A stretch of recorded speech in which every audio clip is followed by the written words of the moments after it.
Well, hello and welcome to another fun-filled edition of Adam's Music Box, where today I want to wish a very happy birthday to the number one man of funk and beyond, and this is, of course, George Clinton.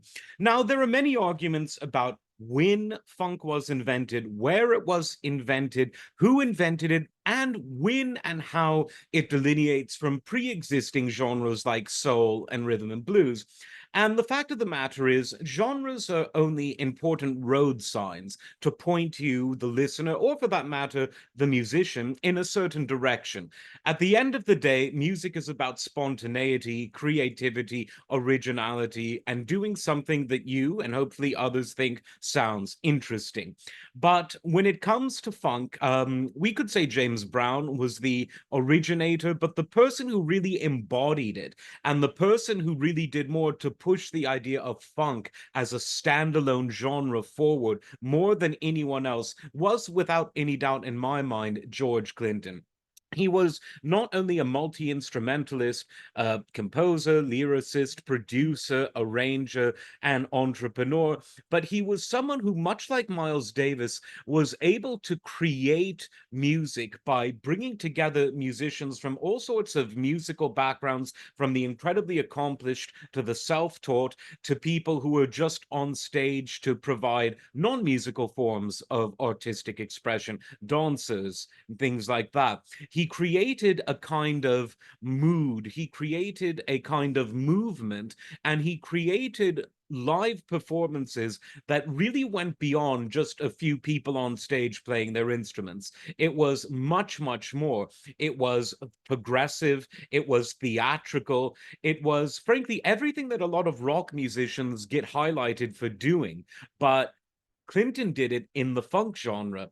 And for a while, he really stood alone in bringing that kind of theatricality to funk. You could say that, for instance, he had predecessors in other genres that did this kind of thing. Sun Ra and his orchestra was very much a predecessor to George Clinton insofar as his music was always conceptual. His stage performances were theatrical, philosophical, and spiritual. And all of that was true of George Clinton, albeit in a musical style that tended to be much more accessible than the rather avant-garde but brilliant Sun Ra.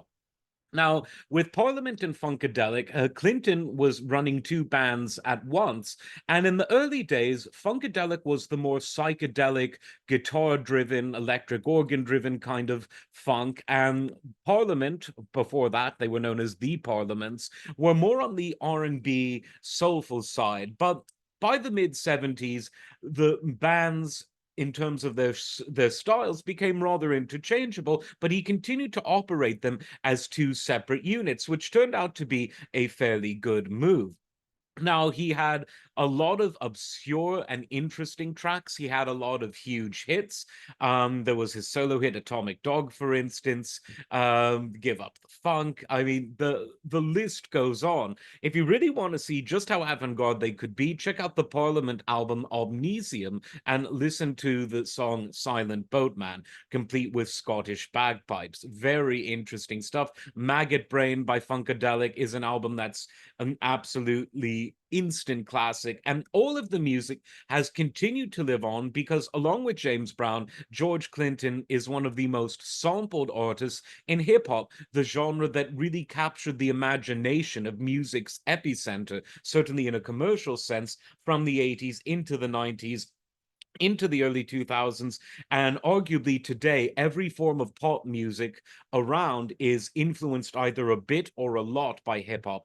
And hip hop wouldn't have sounded the same without George Clinton because his music was sampled so much. And in fact, an entire subgenre of hip hop, West Coast P Funk, was essentially a hat tip to or G Funk rather. So obviously, the 90s West Coast, G Funk, and this was the hat tip to P Funk, which was, of course, a terminology and a genre and a lifestyle, if you will, that George Clinton invented. The Mothership Connection album, obviously, is where that really sprung to life.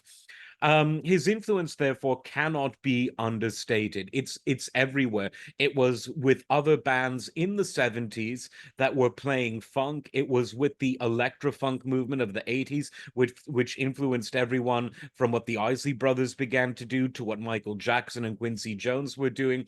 West Coast hip hop in particular loved him.